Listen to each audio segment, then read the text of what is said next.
Olá pessoal, aqui é a Márcia Juliana do canal Rosa do Saara. Hoje eu vim aqui com um novo texto para reflexão. Venho com uma nova ideia para o meu canal também, dei uma repaginada. A minha egrégora então me orientou para me mudar o nome e mudar um pouquinho do conteúdo que eu coloco no canal, pois infelizmente, né, nós vivemos uma época muito pesada e justamente esse texto vai ser utilizado para trazer uma reflexão justamente dessa espiritualidade atual, em conexão, né, com uma espiritualidade do passado que também não deveria estar grande coisa e que originou esse texto, né, mas a minha egrégora me orientou justamente a mudar algumas coisas no meu canal, porque o meu conteúdo estava sendo ou está sendo mais contemplado pelo meu próprio inimigo do que sendo permitido que as pessoas que de fato podem ressoar com esse conteúdo tenham acesso a ele, né? Então isso é muito complicado e o objetivo não é eu trazer ou dar pérola aos porcos. E essa foi a metáfora que a minha egrégora utilizou para referir às pessoas que têm acesso ao meu conteúdo e não valorizam e desrespeitam, desconsideram, enfim, e acabam prejudicando, né, energeticamente a minha dinâmica. Isso é complicado porque no espiritual a gente capta, né, a gente consegue facilmente detectar os inimigos, as vibrações, os corvos que ficam, né, sobrevoando sobre a carniça, essas coisas a gente consegue ver e perceber, e é muito lamentável isso. A minha trajetória espiritual é muito longa, pessoal, né, meus estudos, as questões da minha vida pessoal e apenas agora, né, estou me atrevendo a utilizar o meu canal do YouTube para divulgar as minhas reflexões. A minha experiência me elevou muito e eu acho que eu posso me dar o luxo de ter um canal para compartilhar algumas questões espirituais, né? E só que o inimigo é o primeiro que aparece, né? A curiosidade do inimigo, a maldade, o ódio é tamanho que é impressionante, né? E a questão da sabotagem, né? Do boicote, a gente sabe que aparentemente a internet é uma terra sem lei, vírgula, a internet ela é uma rede com bastante lei, né? Bastante organização, bastante controle, bastante manipulação. E a gente sabe que os conteúdos idiotas, os conteúdos de entretenimento, os conteúdos midiáticos, os conteúdos emborrecedores, pornográficos, sexualizados, são aqueles que mais dão views, né? E aqueles conteúdos sérios que são para a alma, que são para elevação, que são para esta vida e para o pós-vida, são conteúdos que são desconsiderados e não são divulgados. E eu tenho plena consciência disso e meu objetivo não é ter 500 mil seguidores, não é ser a líder espiritual pop, rica, vaidosa e bonitona. De forma alguma, né, eu vou entrar nessa vibe luciferiana. Dentro do que eu acredito, se eu conseguir colocar uma semente numa pessoa, 2, 3, já vai estar suficiente a cumprir minha missão.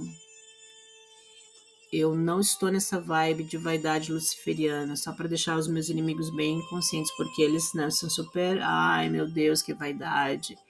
Eu sou a melhor terapeuta porque eu tenho 500 mil seguidores e eu atendi 500 mil pessoas.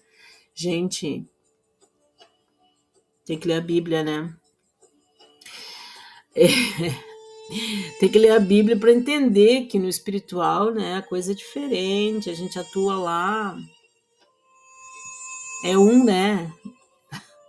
Exatamente, no texto bíblico é um que destrói milhares, é um que influencia milhares, tudo no espiritual. Tem um texto lá do Eclesiastes ou Provérbios, acho que é Eclesiastes, em que existia uma cidade, existia lá uma pessoa justa, né, que era um anônimo na cidade. Ele era anônimo na cidade. E por causa dele, pela fé dele, pelo poder espiritual dele, ele conseguiu proteger a cidade de uma invasão, algo assim. Veio essa história muito superficialmente, teria que pegar o texto bíblico. Aquela história para mim foi fantástica. Daí eu vi em que nível que é a espiritualidade, o trabalho e o ministério desse Deus que eu sirvo. Eu não tô aqui no YouTube para ser a bambambam e ter 500 mil seguidores. Também não tô aqui para não ser ouvida por ninguém. Claro que algumas pessoas teriam que ouvir. De preferência que não fossem meus inimigos, né? Para roubar minhas ideias. Não gostaria de dar pérolas aos porcos, né? Por que teu inimigo?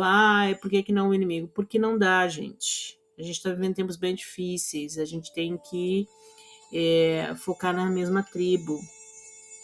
E não fui orientada para trazer palavras de orientação e reflexão para o meu inimigo. Ele já tem a vibe dele, ele está sob outro Deus, sob outra orientação, respeita-se. Agora, eu não estou invadindo o espaço deles, eles não têm que invadir o meu. Respeito, né? Respeito em primeiro lugar, mas isso, acho que essa palavra não existe no vocabulário deles. Porque o roubar é muito típico desse tipo de modus operandi do inimigo. E a gente vê, a gente observa, a gente fica na nossa e tal, mas a minha egrégora me deu uma chacoalhada, enfim.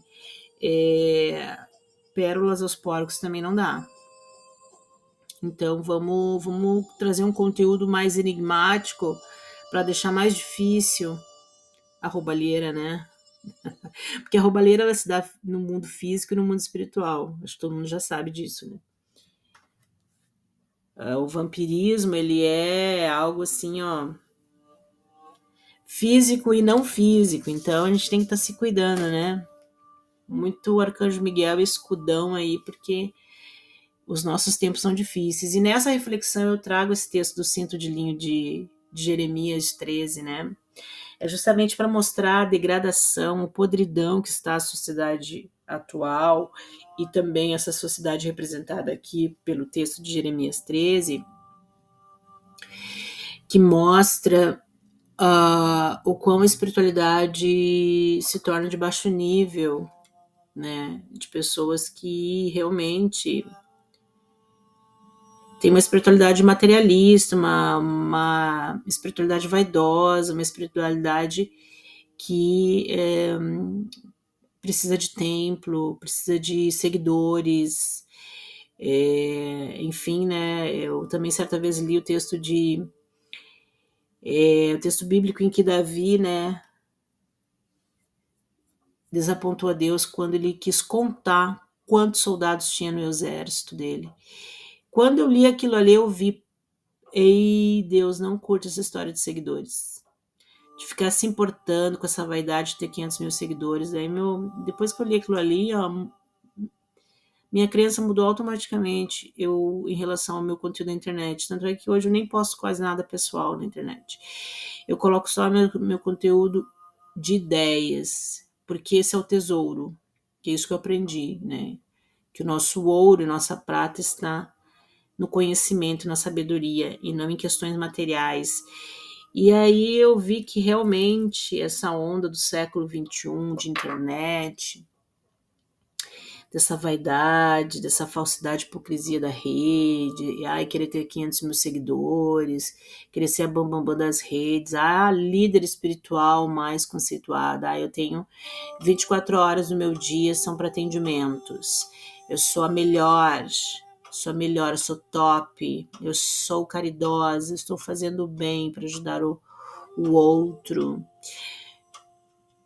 eu sou mais conceituada. Isso é a espiritualidade luciferiana. Eu li muito a Bíblia Minhas crenças mudaram muito, então não adianta querer vir me atingir com indiretas, com esse conteúdo luciferiano que aqui não bate mais, aqui bate e rebate, é bumerangue, que bate e volta. Me manda o presente, pega pra ti de volta, porque esse tipo de presente luciferiano eu não tô mais nessa. O crentinho de Deus não pode ter riqueza, não pode ter. Pode. Até acho que pode, mas eu tenho minhas restrições. Não sei se pode tanto, não. Não sei se nem se é necessário. Mas o mínimo de pessoas tem que rolar uma comunicação, né? Tem que, seja ela metafísica ou física, vai ter que rolar uma conexão com alguém, né? Seja na família, seja com os amigos, com os estranhos, na rua, alguma coisa sempre acontece. Porque o ser de Deus, ele é usado no modus operandi completamente diferente do modus operandi luciferiano, que envolve muita soberba, vaidade, orgulho e muito dinheiro. O modo espiritual luciferiano envolve muito dinheiro. E aí é nesse sentido que eu trago o texto do cinto de linha, né? Que ele ajuda a gente a entender um modus operandi diferente entre vários que a Bíblia traz, né? Então, é uma percepção minha, eu entendi dessa forma e vou compartilhar com vocês. Eu vou trazer o texto, vou ler o texto inteiro, aí depois eu volto e vou explicando alguns pontos que eu acho interessantes, assim, pra gente refletir justamente sobre essa questão da espiritualidade, né? De uma sociedade que aqui representada pelo texto de Jeremias 13, naquela época já estava podre, e imagina hoje, com a internet. Isso que eu acho a internet uma baita ferramenta, é uma ferramenta típica da era do aquário, né? É uma ferramenta dessa era, e é uma ferramenta que, para causar iluminação, só se for bem usada, porque ela por si só ela já é a perdição.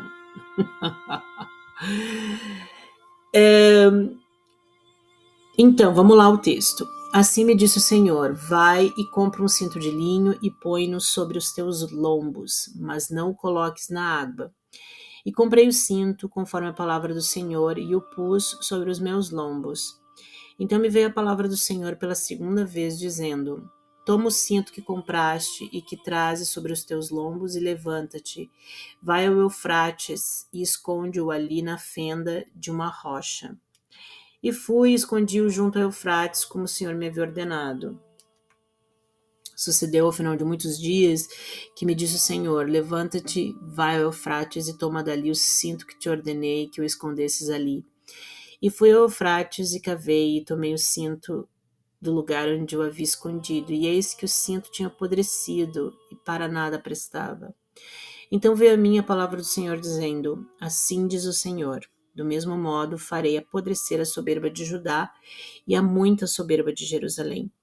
Este povo maligno, que recusa ouvir as minhas palavras, que caminha segundo a dureza do seu coração e anda após deuses alheios para servi-los e inclinar-se diante deles, será tal como este cinto que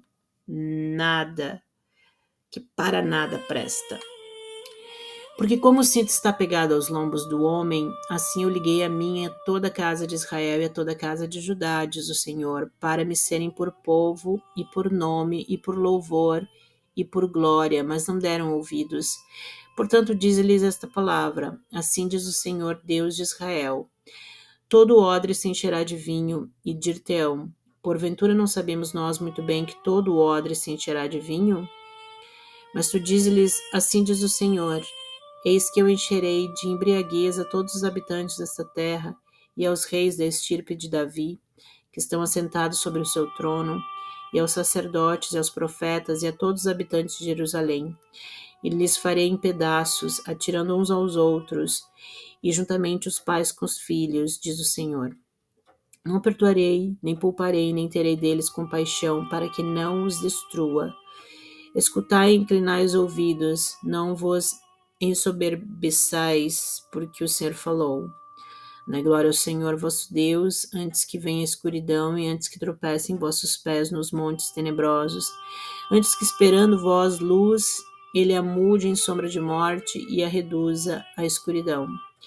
E se isto não ouvirdes, a minha alma chorará em lugares ocultos por causa da vossa soberba, e amargamente chorarão os meus olhos e se desfarão em lágrimas, porquanto o rebanho do Senhor foi levado cativo.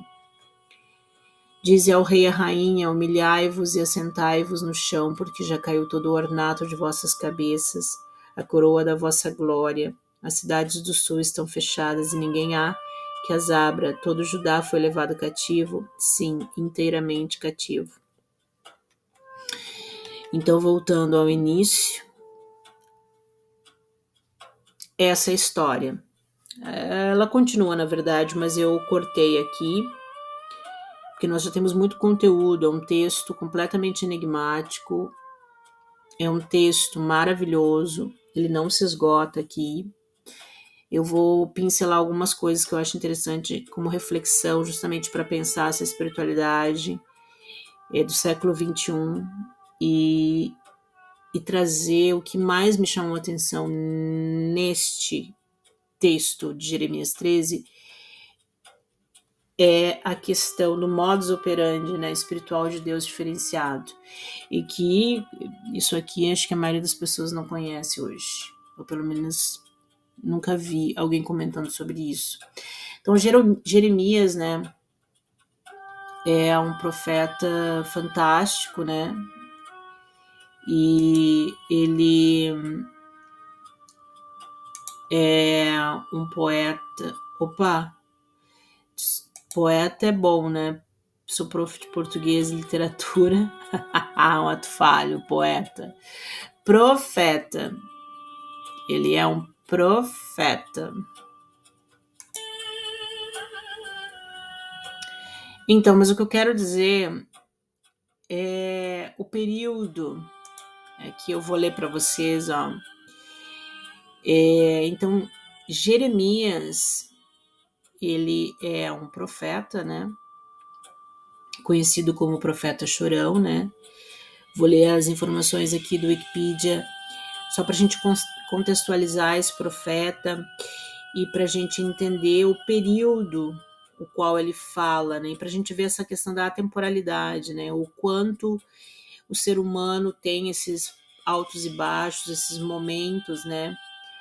Na atemporalidade que permitem algumas condições existenciais e culturais, tanto essa do apodrecimento da alma e da conexão com Deus, tudo para ter essa expiação, né, e essa redenção, possibilidade de redenção para se conectar de verdade com Deus, né. E é importante a gente entender, na minha opinião, o período que esse profeta existiu, que se pensa historicamente, né.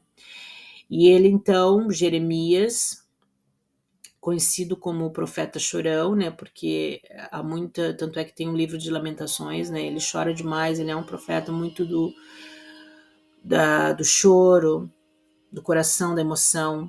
Ele foi um dos maiores profetas da Bíblia hebraica. De acordo com a tradição judaica, Jeremias foi o autor do livro de Jeremias, que é o que eu vou ler o capítulo 13 agora, dos livros dos reis e do livro das lamentações, com assistência e sob a direção de Baruque, seu escriba e discípulo. Legal, né? Embora de família sacerdotal, está ligado às tradições proféticas do reino de Israel setentrional, principalmente a Oséias, e não às tradições do sacerdócio da corte de Jerusalém. Como Miqueias, ele pertence ao mundo camponês. Então, olha só, ele não era um profeta que estava dentro da corte. Importante. Ele era um profeta camponês, alguém à parte da corte. De maneira crítica, ele traz consigo a visão dos camponeses sobre a situação do país. Que legal, né? E eu trago essas informações aqui do Wikipedia para contextualizar e principalmente essa informação aqui, ó. Essa história, a experiência dele, a espiritualidade dele, esse sacerdócio dele vem do primeiro período, né, durante o reinado de Josias, que aqui no Wikipedia traz do período de 627 a 609 a.C. Então percebam, nesse período, esse profeta experimentou uma sociedade com alma podre, E hoje a gente vê algo muito parecido. Com apenas 8 anos de idade, Josias foi nomeado rei pelo povo da terra, expressão que indica a camada rural da sociedade. No início deste reinado, Jeremias proclamou um julgamento contra Israel e Judá por causa da sua infidelidade a Jeová e a sua adesão a outros deuses, idolatria, especialmente os deuses que garantiam a fertilidade da natureza, os chamados Balaíns. Então, são os filhos de Baal, né? Então, o reinado era de Josias, então o contexto histórico, em termos de reinado, de governo, a representação era Josias. Jeremias, um profeta camponês, pertencia ao povo, né? E ali, em condição de pureza, a parte da corte desse período, ele, em conexão com Deus, ele escreveu esse texto. E então, contextualizando, a gente percebe, então, essa atemporalidade. E aí eu acho muito interessante esse texto, por causa da temporalidade, ou seja, essa sociedade podre de 627 a.C., nós temos uma representação muito similar hoje, de acordo com a minha opinião. E aí, o segundo ponto que eu acho interessante desse texto é o fato do modus operandi de Deus, ou seja, ele utilizar o profeta para ser uma metáfora do que ia acontecer com o povo, ou seja, o elemento, o objeto cinto de linho, que é uma metáfora aqui, né, para algo espiritual, uma conexão com Deus, ele vai utilizar esse objeto, orientar Jeremias em relação à aquisição desse objeto e passo a passo Deus vai orientando o que fazer com esse objeto até no final ele revelar que essas fases, esses passos todos que ele tinha orientado o profeta a passar eram os mesmos passos, as mesmas fases de provação que o povo ia passar. O povo da casa de Judá e de Israel. E aí, eu acho isso fantástico, né? Porque esse modus operandi não é falado, porque muitas vezes o que o profeta está passando, ninguém sabe, mas o que o profeta está passando é uma metáfora de toda uma provação que todo o povo vai passar. E considerando que Jeremias era um profeta camponês, ele estava ali no meio do povo, isoladinho, né? A corte nem deveria saber da existência dele, mas a corte seria punida também. A vida dele representava a punição da corte. Interessante, né? Esse modus operandi é fantástico. Então, assim me diz o Senhor, vai e compra um cinto de linho e põe-no sobre os teus lombos. Então, aqui vem um cinto de linho. O linho é a representação de um tecido puro, né? Que realmente dentro da Bíblia, o texto bíblico, ele é um tecido indicado para uso. Mas não coloque esse cinto na água, provavelmente eles podiam ter o hábito naquela época de comprar um cinto de linho e para de repente para amolecer, alguma coisa nesse sentido, ou para lavar, enfim, eles colocariam na água, deveria ter um rito, alguma coisa específica histórica que eu desconheço, mas enfim, Deus orienta que esse cinto tinha que ser comprado e direto para o ritual, né? Porque aqui nós temos um ritual espiritual. E comprar esse cinto, colocar no lombo dele, representando a cintura dele, essa porção aqui, né? Do plexo solar, do terceiro chakra, do Manipura. E trazer esse cinto, levar até o rio Eufrates, esconder o cinto numa fenda de uma rocha. E aí me vem, né, o Muro das Lamentações, em que lá em Israel o povo constantemente visita o Muro das Lamentações e coloca aquelas orações no na fenda das rochas, né? Então pensa bem, atemporal. Esse rito que Jeremias passou aqui, ó, anos antes de Cristo, ainda persiste até hoje, de uma forma análoga, né? As pessoas vão lá e colocam na fenda da rocha as orações. E no caso em especial dessa fenda, dessa rocha, essa rocha estava perto desse rio Eufrates, que é uma simbologia muito importante aqui também, né? Que eu vou detalhar um pouco mais adiante. E aí, ó, Jeremias vai fazer tudo que Deus orientou. Então, o terceiro ponto que eu gostaria de destacar é, além da temporalidade, o modus operandi de Deus espiritual desse ritual. O terceiro é essa questão.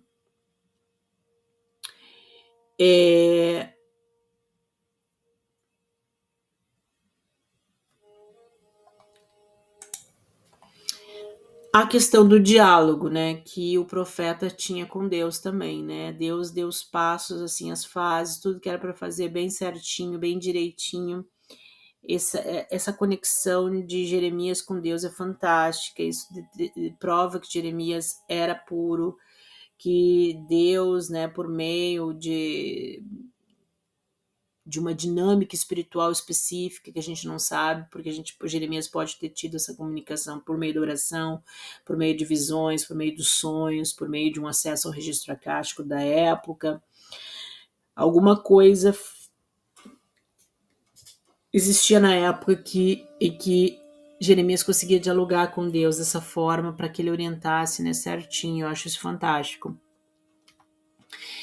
E sucedeu então ao final de muitos dias, que me disse o Senhor: levanta-te, vai ao Eufrates e toma dali o cinto que te ordenei, que escondesse-os ali. E aí ele vai ao Eufrates e vai cavar ali na fenda da rocha, né, e vai achar o cinto.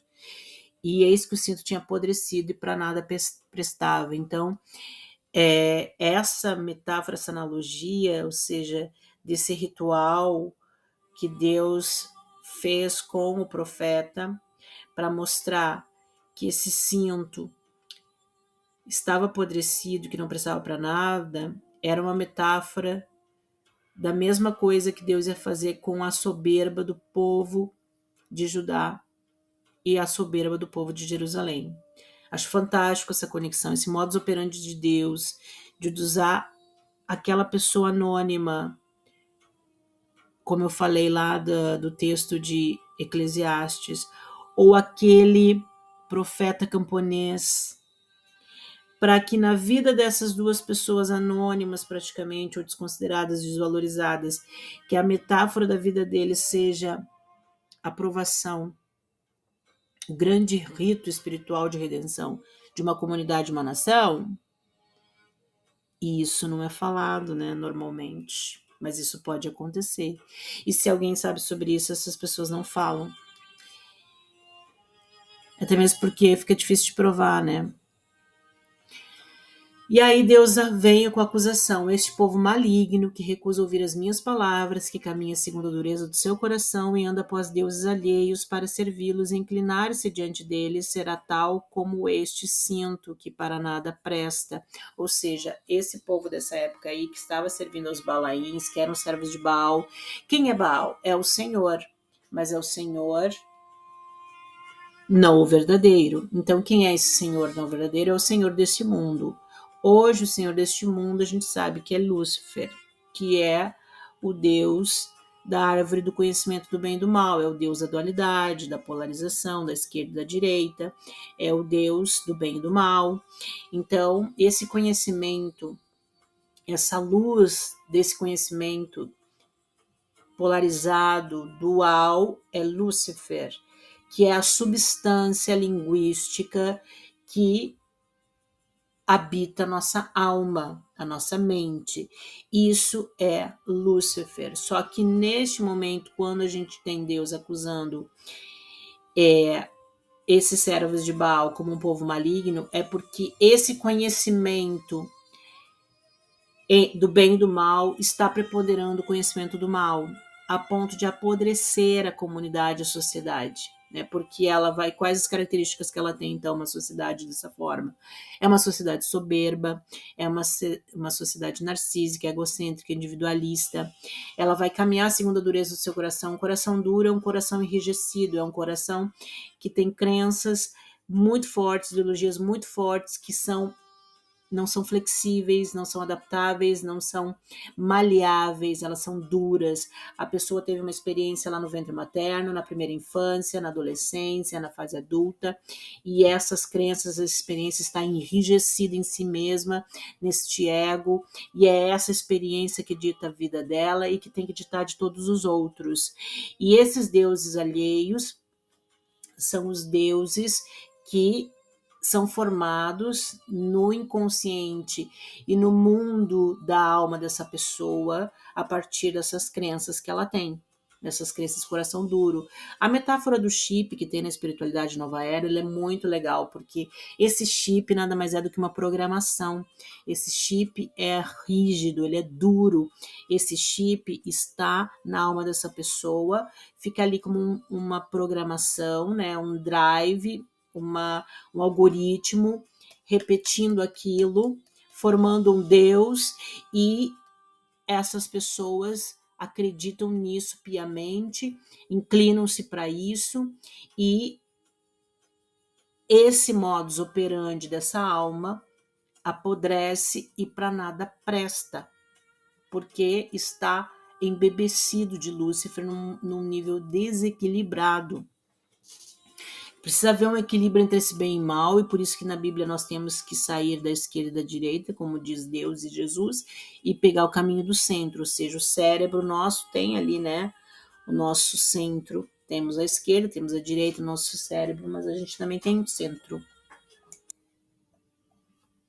Então, essa experiência vivida naquela época, eu recupero no texto bíblico de Jeremias 13 para trazer para o século 21, porque há muita semelhança, né? A gente vê na mídia, a gente vê no nosso mundo ao redor o quão essa realidade é verdadeira. E aqui eu acho interessante, né? Que no versículo 11 a gente tem Deus dizendo: porque como o cinto está pegado aos lombos do homem, assim eu liguei a minha, toda a casa de Israel e a toda a casa de Judá, diz o Senhor, para me serem por povo e por nome, e por louvor e por glória, mas não deram ouvidos. Aqui a gente tem, né, Deus dizendo que tanto o povo da casa de Israel e de Judá estão ligados a Deus por meio desse cinto, né? E só que essa conexão ela foi criada por Deus para que justamente o homem possa se conectar a Deus para ser povo dele, para ser povo de Deus, o Deus verdadeiro, do Senhor dos Senhores, o Deus que está acima de Baal, o Deus que está acima de Lúcifer, né?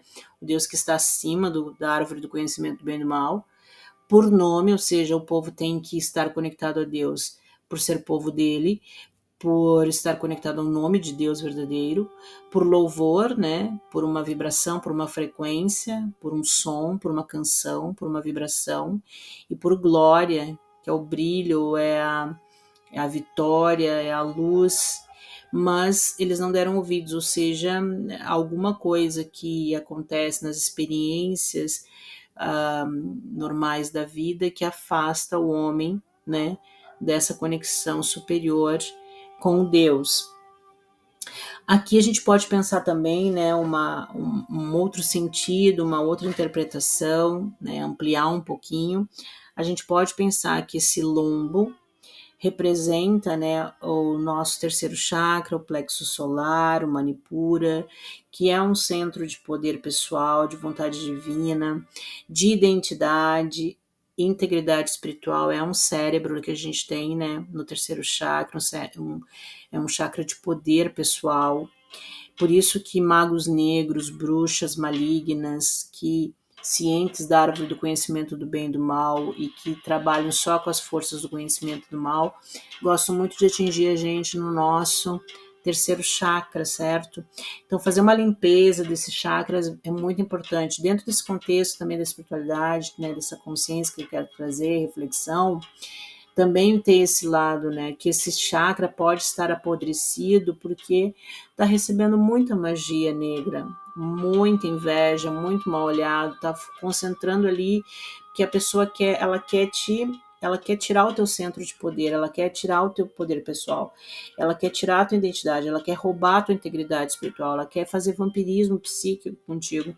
Então ela tá ali, ó, no teu terceiro chakra. Então atenção, né? Porque esse chakra ele foi criado justamente para conectar o ser humano ao Senhor dos Senhores, por mais que a gente viva numa dinâmica luciferiana, né? Rotineiramente, nosso cérebro, a nossa linguagem, ela é muito permeada por esse conhecimento do bem e do mal, da árvore do conhecimento, a árvore da ciência do conhecimento do bem e do mal, mas isso não nos impede de, pela nossa própria natureza, transcender isso e nos conectarmos por meio do nosso centro de poder, que é o nosso terceiro chakra, com o Deus verdadeiro, né? E aí esse cinto seria a representação dessa conexão, né? Dessa aliança com Deus. E agora, quando a gente tem um cinto podre, Deus está querendo dizer, olha, o teu cinto, a tua conexão, esse nosso canal está em corrupção. O teu poder pessoal está corrupto. Analisa, ou é pelos próprios problemas que você tem, ou é por causa dos conflitos, né? Da tua rotina, teu processo de evolução e que está sujando esse chakra também. Isso pode ser causado, esse cinto podre, por um desequilíbrio do ego também, né? A perda da pureza, por isso que o linho, que é a pureza, ele vai se deteriorar, né? A pureza completamente perdida, completamente sem santidade a pessoa, o que envolve, né? Esse chakra aí seria esse cinto, né? Que seria o que sustenta, o que vai proteger o centro de força vital.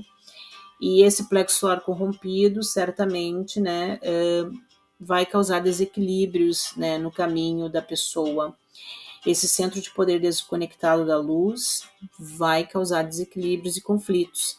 Faz parte da aprovação, faz parte da evolução da pessoa, mas é preciso, né, começar a se conscientizar com esse centro de poder para limpá-lo. Outra boa metáfora aqui, ou um bom símbolo, seria o Eufrates, né, o rio Eufrates, que seria um rio também. Ele existe na nossa geografia física, mas ele também representa algo metafísico, ou seja, ele também é um rio de fronteira, ele representa uma memória divina em nós, que nos possibilita a conexão com Deus. É um rio puro, ele deveria ser um rio puro, não um rio podre. Ele vai representar os limites espirituais, né? Dentro da nossa alma deve existir limites, um território, devem existir cidades, centros, né?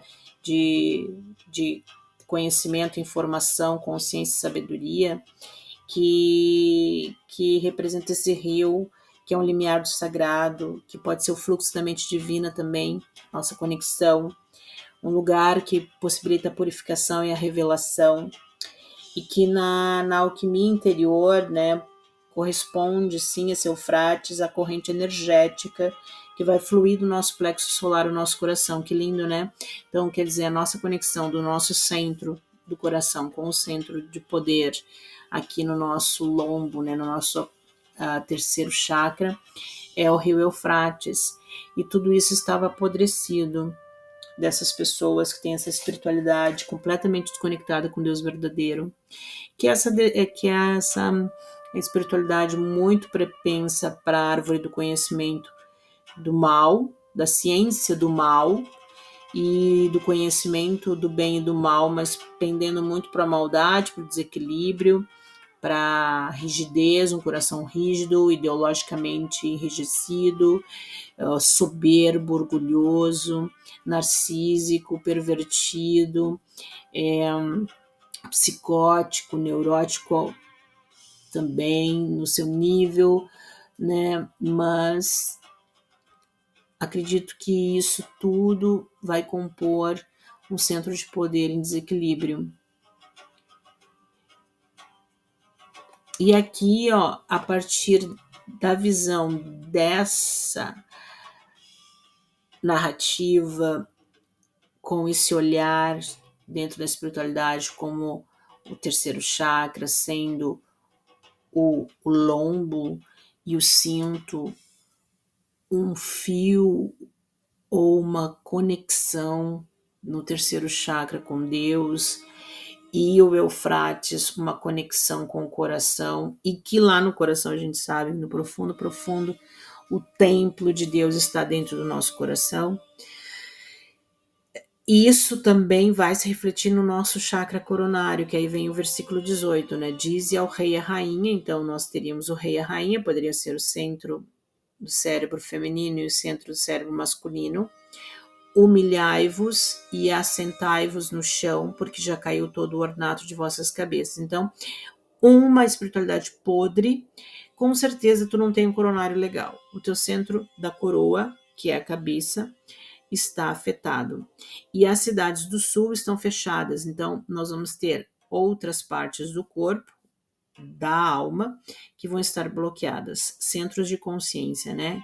Que vão em informação de pureza, de saúde, de equilíbrio, vão estar fechadas. E ninguém há que as abra. Então, não vai haver abertura desses centros porque a pessoa está completamente desconectada de Deus. De qual Deus?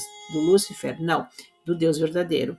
Lúcifer, alguma coisa aí pode surtir de movimentação, mas é o Deus verdadeiro que libera. É essa linhagem do cânone que libera. E a pessoa fica completamente aprisionada. Aqui, ó, nós vamos ter numa sequência do versículo 13 ao versículo 16 aqui, muitas provações, sofrimentos, a dor, os conflitos, os percalços, os problemas que esse povo vai sofrer por causa dessa desconexão com Deus verdadeiro e pelo desequilíbrio desse terceiro chakra, certo? A escuridão, a morte, a destruição, o conflito, né? Olha só, aqui tem uma coisa muito que está acontecendo agora, no século XXI, e lhes farei em pedaços, atirando uns contra os outros, e juntamente os pais com os filhos, diz o Senhor. Claro, as famílias completamente destruídas hoje, né?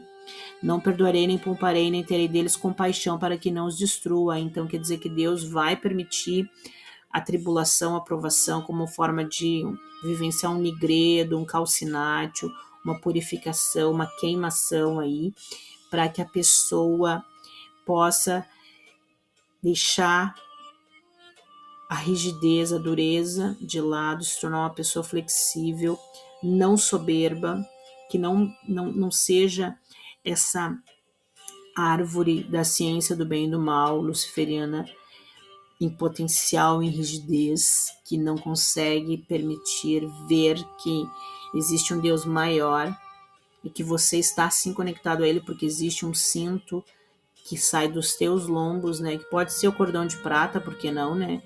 E acho que em Provérbios que Salomão vai falar do cordão de prata, pode ser que seja aqui representado simbolicamente como um cinto. Teria que estudar mais para ver isso, mas é uma possibilidade. Então, porque todos nós aqui, por mais que a gente tenha uma natureza luciferiana muito forte, a gente foi produzido por esse Deus maior, né?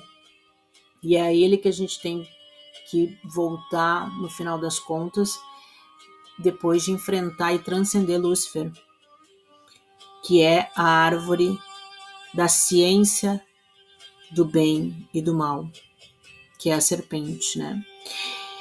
Que tem bem e mal, mas a gente precisa transcender e pegar o caminho do meio, que é o cérebro aqui, né? O caminho do meio, rei e rainha, equilibrar e rumo ao paradise, ao paraíso.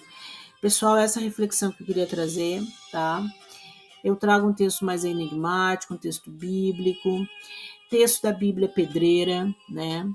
Texto da Bíblia é pedreira, ou seja, é para quebrar corações de pedra, é é o ensino fundamental da espiritualidade.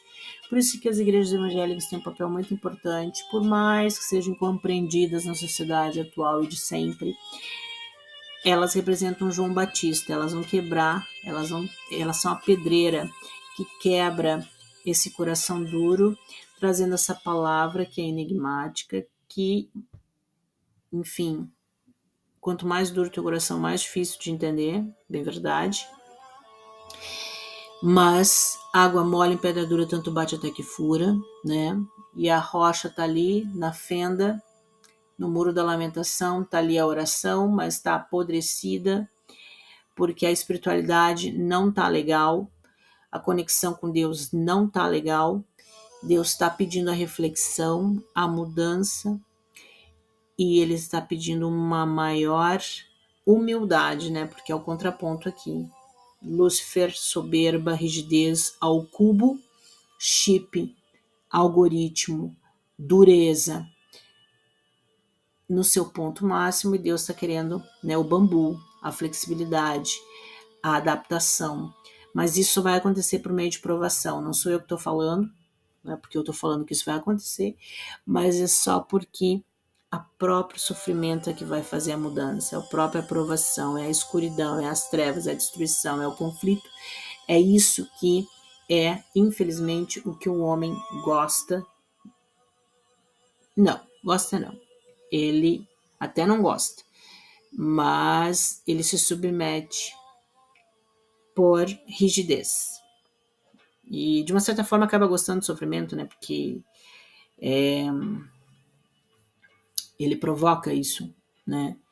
E a gente está aqui na Terra para isso, para uma redenção, para uma transformação, para uma aprendizagem, para a evolução e para voltar para esse Deus de origem, essa força poderosa da natureza que transcende tudo que há aqui na Terra, em todas as galáxias, ele transcende, ele é maior, ele é além da conta da explicação, né? Não temos palavras para definir.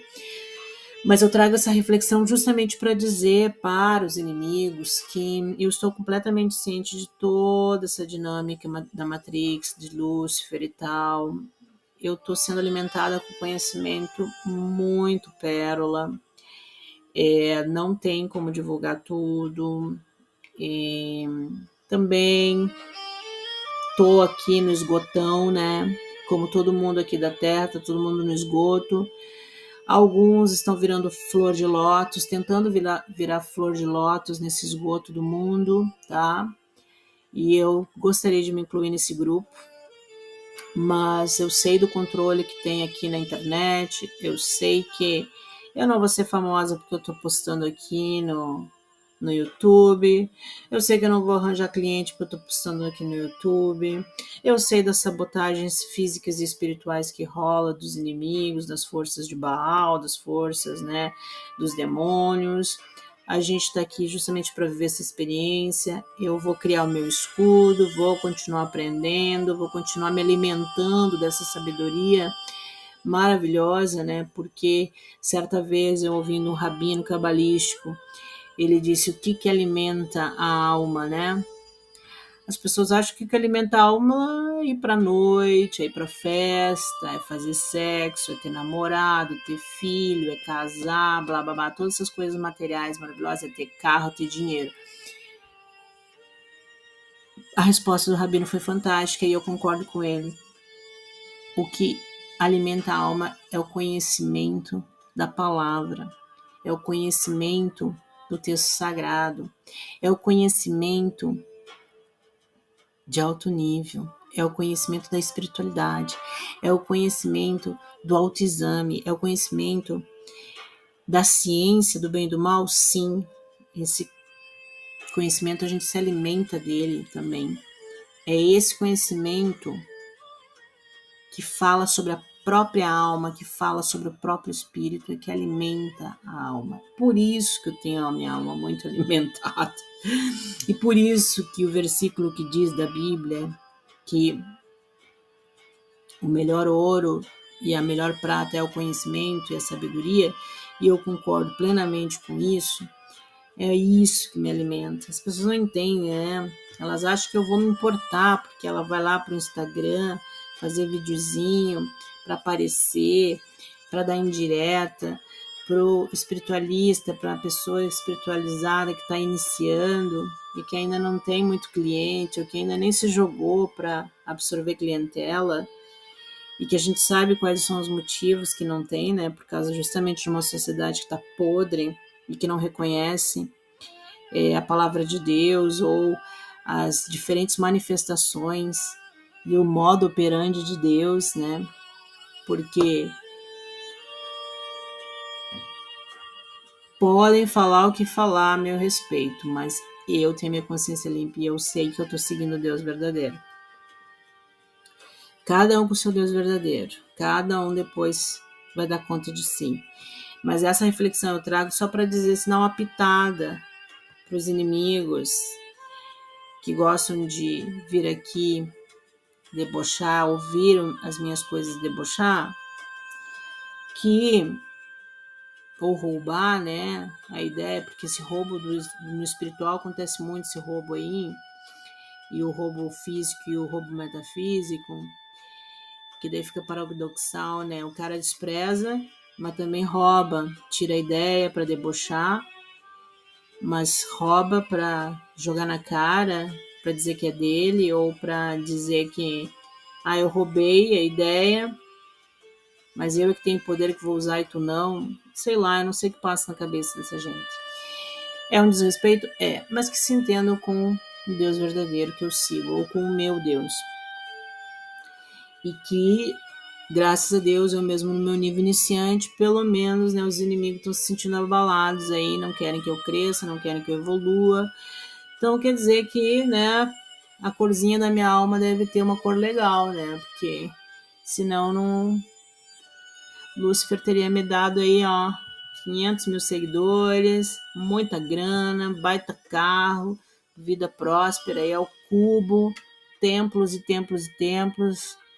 Lúcifer teria me dado. Vamos ler lá, né, João 4 para entender. E não é assim, né, porque esse mundo aqui é completamente diferente do mundo do outro lado de lá. Então eu tô bem feliz, tô bem na boa, satisfeitíssima, tô fazendo o que eu posso, seguindo a orientação da minha egrégora, e não vou ficar me preocupando com espiritualista, luciferiano, materialista, que acha que tá arrasando. Só quero te dizer que para mim tu não tá arrasando, mas continua fazendo o que tu acha que é certo, que é melhor.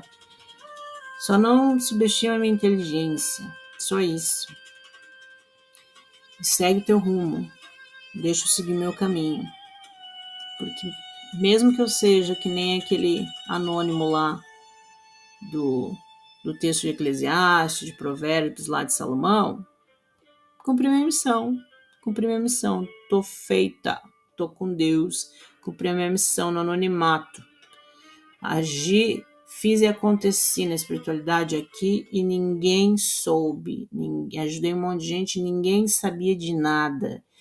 Não custou nada, não enriqueci, não ganhei templo, não ganhei seguidor, curtida e nem like. Super típico do reino do cânone, nada típico do reino da materialidade, da vaidade. Super satisfeita estou. Cumpri minha missão. See you, baby! Que esse vídeo fique aqui para reflexão, registro do momento inicial, da divulgação das ideias da Márcia no YouTube, que vai ficar aqui ressoando. No futuro espero que as pessoas que vibrem com a mesma sintonia troquem uma ideia comigo, e até purificar esse podre aí, né? Vai levar tempo, esgotão tá bombando na sociedade hoje, mas eu quero ser flor de lótus, te convido, vamos ser flor de lótus, vai ser boa a perspectiva. Boa sorte aí. Seja flor de lótus, não se alimenta do esgoto, mas transcende, transmuta, metamorfose, todo instante, purificação, proteção. Muita luz para você também.